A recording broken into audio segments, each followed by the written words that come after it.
Juan 6, del 22 al 35, lectura de nuestra liturgia.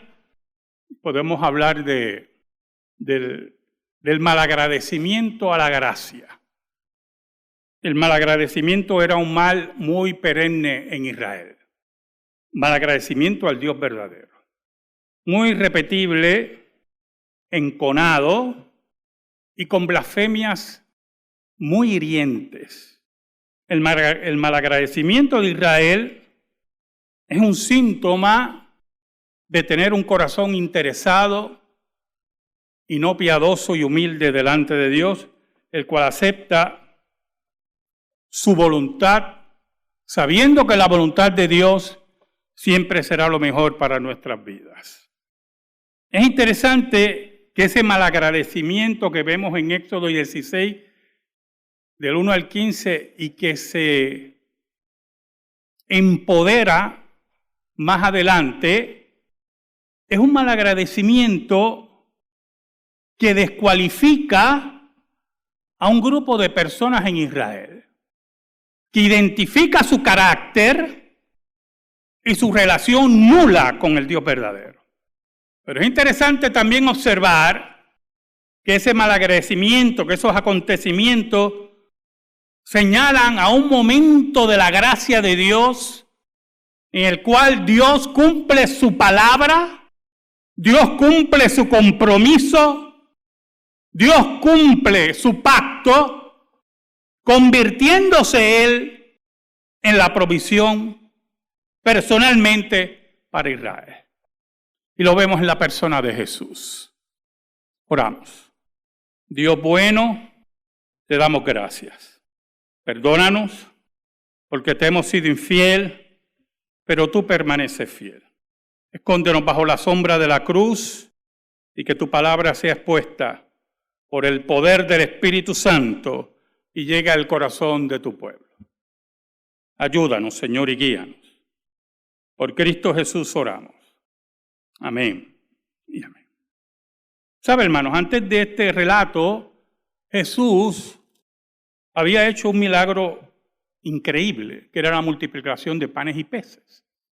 Lo hizo no solamente como señal de que Él tiene el poder, sobre todos los elementos, sino también por compasión. Había una multitud hambrienta. Había una multitud que venía a escucharlo y posiblemente, como aparentemente fue, muchos de ellos no habían hecho provisión para escuchar al Maestro. Posiblemente muchos querían ver los milagros también. Una curiosidad muy malsana de los seres humanos. Los seres humanos tenemos una capacidad de ser impresionados por los milagros. Y usted dirá, pastor, ¿y usted no? Oh, sí, cuando son verdaderos milagros. ¿Qué mayor impresión puede ser la vida del cambio de un hombre y una mujer? ¿Sabe? Yo creo que yo le narré esto una vez. Una vez yo estaba en el Viejo San Juan, un sábado por la noche, y había un grupo allí ministrando. Y estuvo interesante porque el ministerio se llamaba Diamantes en Bruto. Creo que yo le había hablado a ustedes de eso. Y la primera que testificó fue una ex prostituta, una muchacha de los Países Bajos. Hablaba en inglés, estaba hablando en inglés, cómo Dios cambió su vida. Como fiel nórdica, era rubia, ojos azules, y hablaba cómo Dios cambió su vida para abandonar ese derrotero que la iba a llevar a la muerte, al descalabro de su vida. Pero el segundo testimonio fue el más que me impactó, porque era algo muy nuevo para mí, a mi edad, 18 años, 19, y era un hombre de Dinamarca, dice que había cambiado de sexo. Imagínense, yo tengo 63 años y eso fue cuando yo tenía 18 años. Dinamarca fue el país pionero en ese embuste. Y él testificaba que él se hizo todas las operaciones que usted conoce, todas las mutilaciones que usted conoce, y tenía una pareja, un hombre. Y un día ese hombre, que era su pareja, conoció a Jesús. y le dijo, ya yo no quiero nada contigo. Y él le decía, en su disfraz de mujer, en su cambio, que eso no era ningún problema, que él era una mujer. Y él decía, no, tú no eres una mujer. Y estoy pecando ante mi Dios. Y eso le dio un cantazo que quiso conocer a ese Jesús. Aquel que cambia las vidas, aquel que hace el milagro increíble. Así que cuando usted me pregunte a mí si los milagros a mí me impresionan, pues claro que me impresionan. Los verdaderos milagros, los milagros que Dios hace, la intervención de Dios. Y ese hombre testificaba allí, y yo estaba tan impresionado, ya yo era creyente, pero estaba tan impresionado del cambio de vida de ese hombre. Muchas de las operaciones que se hizo ya no tienen vuelta atrás. Y eso yo quiero que usted vea lo grande del milagro, pero Dios cambió su corazón y su vida. Y posiblemente muchos de los que acompañaban a Jesús también querían ver las señales. Pero Jesús, a pesar de todo eso, se compadece de esos hombres y mujeres y multiplica los panes y los peces para alimentarlos. ¿Qué pasa? Termina el día, viene el momento del descanso, pero la gente quiere más, quiere más. ¿Sabe, hermano? Yo quiero que usted entienda algo. Cuando terminemos aquí, en esta mañana, algunos de ustedes irán a sus casas a almorzar, ya tendrán sus almuerzos listos o harán almuerzo, pero un gran porcentaje de ustedes irán a restaurantes. Y esas son las grandes facilidades que tiene nuestro país. Pero eso no ocurre en muchos países, pero en muchos. Y en muchos países tampoco usted tiene la transportación que tienen ustedes. Para llegar a esta iglesia, usted tiene que tener carro. O alguien lo tiene que traer. Por aquí no pasa una guaguama ni nada por aquí. Y usted prende su automóvil y se mueve. Estas personas no podían moverse nuevamente y regresar. No era tan sencillo, hermano. Y Jesús lo sabía. El maestro lo sabía. Y sabía el corazón de ellos. Y entonces ellos empiezan a buscarlo. Pero el maestro tiene que descansar. Ellos pensaron que se movió a la otra orilla del lago, pero eran 16 kilómetros. Bueno, en fin, era una búsqueda incesante del maestro. Y un por ciento alto de ellos, hermano, un por ciento alto de ellos lo buscaba posiblemente por el interés de volverse a alimentar. Ahora, el versículo 25 nos dice que por fin hallaron al maestro y se sorprendieron que lo vieran por las distancias que había. Y hallándole al otro lado del mar, le dijeron, Rabí, ¿cuándo llegaste acá? Ellos estaban intrigados. 16 kilómetros es una distancia considerable. Si usted lo multiplica y lo traduce a millas, es una distancia considerable. Por eso ellos estaban intrigados. No sabemos si ocurrió un milagro, pero tampoco tenemos que entender que en esa época los hombres y mujeres eran fuertes, hacían mucho ejercicio. No como aquí, ¿verdad? Se hace así, llámame un Uber, ¿verdad que sí? Eso no existía. Tenían que moverse. Y por lo tanto, desarrollaron técnicas, y no es broma, de caminar más rápido, de aprovechar el tiempo, de atajos, de caminos más cercanos. Entonces el versículo 26 nos dice, respondió Jesús y les dijo, de cierto os digo que me buscáis no porque habéis visto las señales, sino porque comisteis el pan y os saciasteis. Entonces, qué interesante. Jesús los confronta. Le dice, más allá de las señales, ustedes me buscan para comer. Ustedes me buscan para alimentarse. Pero si usted sigue la conversación, Jesús utiliza esa imagen, escuche bien, como una razón de pie, como un argumento, como una excusa para empezar un discurso más profundo, más importante, como le he hablado a ustedes en los interrogatorios, ¿verdad? Si usted es una persona que ha sido entrenada en interrogatorio, usted sabe qué preguntas hacer para sacar la información. O qué temas poner para usted comunicar una información. Es como me han preguntado muchas veces, pero pastor, ¿cómo usted va a lograr que la persona hable? No, eso déjamelo a mí. Hay que saber qué tema poner. Entonces Jesús los confronta con la razón, porque recuerde que la alimentación de panes y peces de Jesús fue un acto de misericordia, de compasión del Maestro. Y por lo tanto Él lo toma como una fuerza, un pie forzado, para entonces introducir el tema que le interesa. El tema de la transformación de vida. El tema que cambiará la existencia de aquellos que están dispuestos a seguir al Maestro. Oiga, entonces Jesús empieza un masal. Estaba estudiando eso, muy interesante. Es un imperativo que quiere revelar una verdad ética.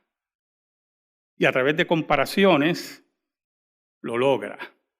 En el versículo 27, trabajad no por la comida que perece, sino por la comida que a vida eterna permanece, la cual el Hijo del Hombre os dará, porque a éste señaló Dios el Padre. Es importante que ustedes se muevan, que su interés, que su camino, que el camino que marquen, que el camino que ustedes recorran, sea un camino el cual supere, escuche bien, el hambre de sus cuerpos, de lo que exige el hipotálamo cuando usted tiene hambre, que supere todo eso y encuentren la comida verdadera, la verdad que va a saciar todo lo otro. Entonces Jesús menciona a Dios el Padre, y esto es muy importante. Dios señaló a Jesús para que sea el camino de salvación. Y así como en el Éxodo, escuche, los judíos se rebelaban contra Moisés y Aarón, y Moisés y Aarón le dicen, pero porque ustedes, su rebelión no es contra nosotros, es contra el Dios verdadero, que es el que da el maná, que es el que alimenta. Es cuando la gente tiene coraje con Dios. Un fenómeno muy repetitivo en la gente, ¿oyó? Más de lo que yo pensaba. Entonces tienen coraje con Dios, pero como no pueden darle un puño a Dios, y Dios, como dice mi esposa, es lentísimo para la ira y grande en misericordia, y entonces busca la persona que tiene coraje con Dios, ¿a quién le doy el cantazo?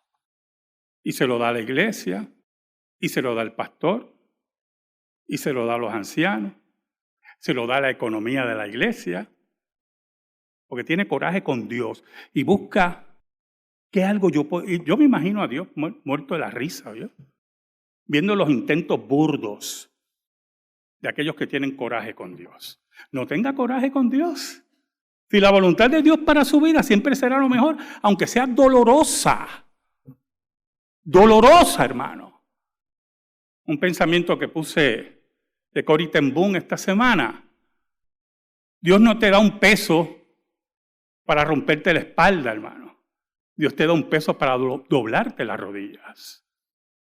Oiga, entonces cuando Jesús le da esta enseñanza, ellos piensan en la ley, porque era lo que habían sido enseñados en el fariseísmo, en las miles de leyes que se habían inventado los fariseos. Y esas leyes, el problema es, hermano, el problema de esas leyes era seguirlas. Usted no las sabe de memoria, quebrantaba, esto no lo puedo hacer tampoco, y esto lo puedo hacer. Y eran un sinnúmero de leyes. En Puerto Rico, por ejemplo, hay leyes para todo. No es broma, hay leyes para todo. Lo que pasa es que hay tantas leyes que la gente se olvida. Y al gobierno tampoco le importa. Pero aparece en récord, mire, hicimos esta ley. Y algunas veces usted oye la ley y yo me pregunto, ¿y cómo ellos van a hacer cumplir eso? Pero para la prensa y para el pueblo, pues mira, están trabajando. Hicieron esta ley. Ni nos acordamos. Por ejemplo, le voy a dar un ejemplo, hermano. Le voy a dar un ejemplo. Usted sabe que en Puerto Rico hay una ley que en la luz roja, a menos que haya un letrero, usted puede virar a la derecha. Usted lo sabe, ¿verdad? Pero que usted no sabe que también puede virar a la izquierda si es un solo sentido. Puede doblar a la izquierda si es un solo sentido. O sea, que si tú vas a doblar a la izquierda y no hay carril para venir a la derecha, usted puede doblar a la izquierda. Eso usted no lo sabe. Pero eso está en la ley. Tampoco la policía lo sabe. Y se lo estoy comunicando. Si alguien lo para, no venga a cobrarme a mí la multa. Usted hable con el policía. No, pero si la ley dice que si es a la izquierda, si está en un solo sentido, lo puedo también hacer. Otra ley. Usted sabe que de 1 a 5 de la mañana, las luces en Puerto Rico son pares. Usted no tiene que parar una luz roja. Y detenerse allí esperando que le asalten y le quiten el carro. Usted se para, mira, se convierten en pares.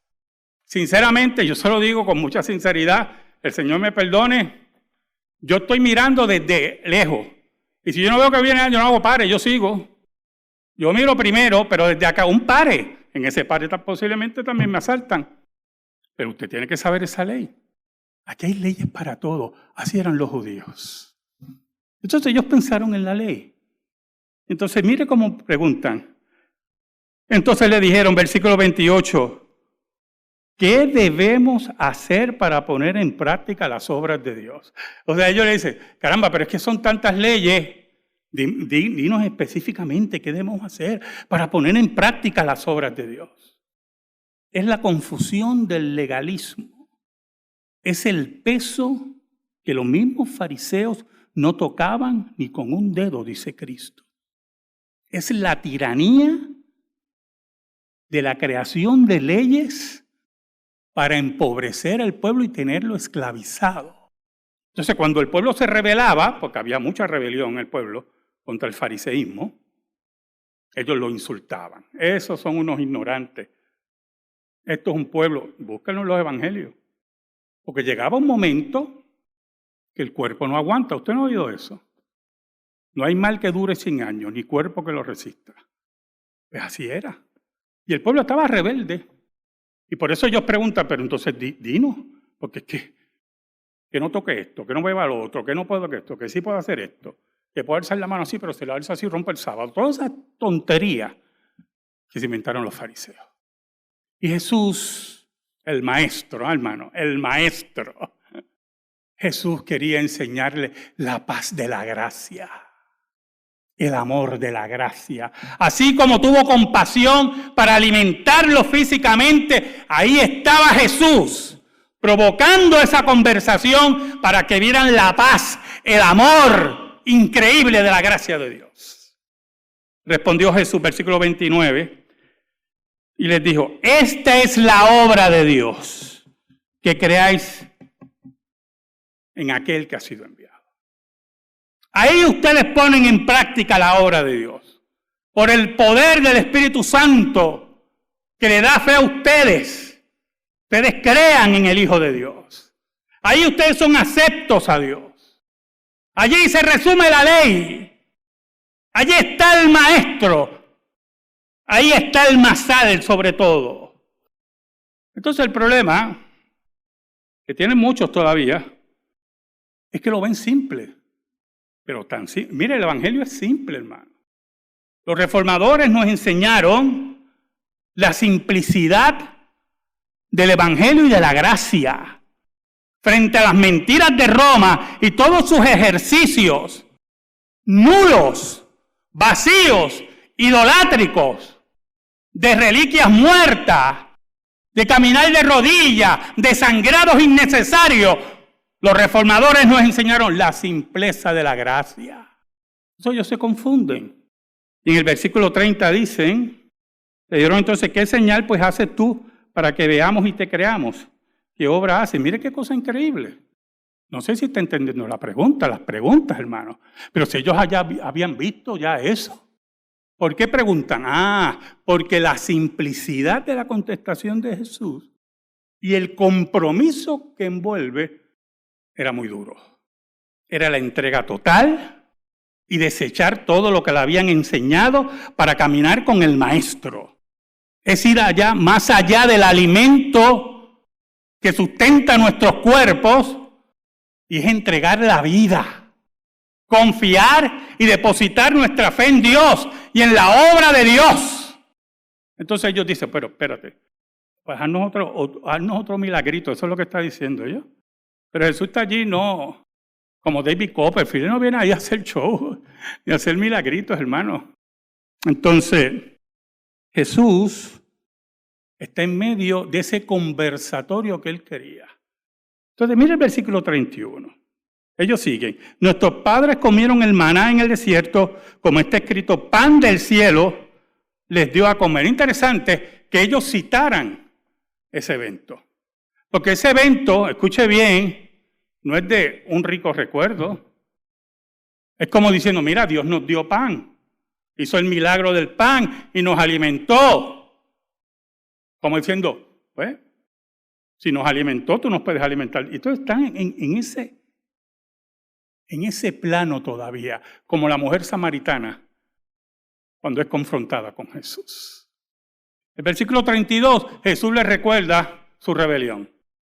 Y Jesús les dijo, de cierto os digo, no os dio Moisés el pan del cielo, mas mi Padre os da el verdadero pan del cielo.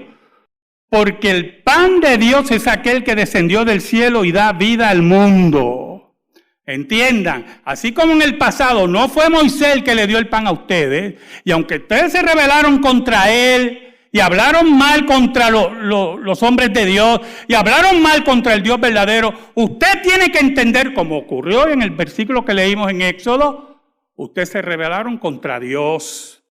Pero la gracia de Dios es tan grande que ahora nuevamente viene a darle el pan, pero es un pan que supera lo que ustedes tienen en la mente, a lo que ustedes tienen en ese corazón.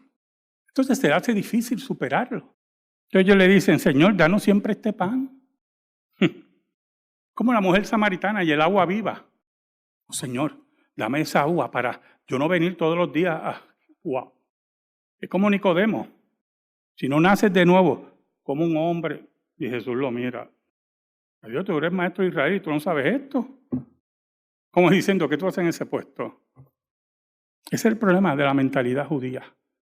Y así como Dios Padre es aquel que daba el pan, como Dios Padre era su maná, Jesús es el maná de Dios. Para el alma desolada, para el alma sin Dios, para el alma sin Cristo. Por eso Jesús dice en el versículo 35, Jesús les dijo, yo soy el pan de vida. El que a mí viene nunca tendrá hambre y el que en mí cree no tendrá sed jamás. Escuche, hermano, y voy a tratar de transmitirle esto. Todos ustedes aquí, bueno, voy a decir todo, un gran por ciento de ustedes, pasa vicisitudes en esta vida muy duras, muy duras. Pérdida de trabajo, enfermedad, problemas matrimoniales, problemas económicos, problemas con los hijos, falta de trabajo. Bueno, y usted y yo sabemos que aunque Jesús nos dijo que cada día trae su afán, que no te preocupes por el futuro, todos nos preocupamos por el futuro. Somos pecadores. Ahora, cuando Jesús dice, yo soy el pan de vida, yo soy el maná de Dios, pero que trasciende ese maná que ustedes recordaban, soy el maná de Dios que va a cambiar la vida como cambió la vida de aquella prostituta o de aquel hombre o la pareja de ese hombre, le dio la vida. Y usted tiene que entender esa palabra, vida. Cuando un hombre y una mujer de Dios se encuentra acorralado, sabe que tiene la vida. Y lo que tiene que hacer es doblar sus rodillas. Y yo, Señor, aquí estoy. Y este es mi problema. ¿Y usted sabe por qué lo hace? Porque tiene la vida. Y sabe que esa vida está ahí presente y no se va. Por eso esos conceptos de pérdida de salvación vienen del infierno. Pero aún más, escuche bien. Esa vida, hermano, que es Cristo Jesús, el maná de Dios, es aquel que en el momento de la desesperación, en el momento que parece que tenemos hambre sin saciar, allí está el Maestro y nos alimenta y nos levanta. en el momento que tenemos la sed, en el momento más difícil que nos viene esa sed de desesperación, allí está el agua viva. ¿Oh sí? El apóstol Pablo nos dice que los momentos de aflicción y tribulación de esta vida no serán comparables al momento de gloria que nos espera. ¿Oh sí? Vamos a pasar momentos difíciles. Y posiblemente algunos como otros, ¿verdad?, creyeron que podían cambiar de sexo y un día encuentran a Jesús. Y en su cuerpo no pueden retroceder. Pero allí estaba el que da la vida, el que sacia su sed. Y en ese encuentro con Jesús ocurre algo que se llama el milagro de la regeneración. Y entienden, hermanos, entienden que aunque le falte un brazo, le falte lo que sea, le falte un ojo, le falte lo que sea, la cordura, allí el maestro está dándole vida. O fue una prostituta que perdió la capacidad de tener hijos por muchos abortos, o se quita el útero para seguir ganando dinero y no puede construir una familia. Pero allí está el maestro. Y encuentra en Jesús el pan y el agua de vida. ¿Sabe? Los judíos tenían que entender eso. Sus leyes estaban caducas. Nunca fueron nada para Dios. Y aunque querían construir una vida espiritual y creían que tenían una vida espiritual falsa. Porque el único que podía dar la vida era el maestro. En ese sentido, hermano, si entiendes que Él es el pan de vida, tu hambre y tu sed va a ser saciada. Amén. Gracias te damos, Señor. Y te pedimos en esta hora, en el nombre de Jesús, que tu palabra sea depositada en nuestras vidas por el poder del Espíritu Santo. Por Cristo Jesús. Amén. Amén. Estamos en silencio, hermano. Estamos en comunión.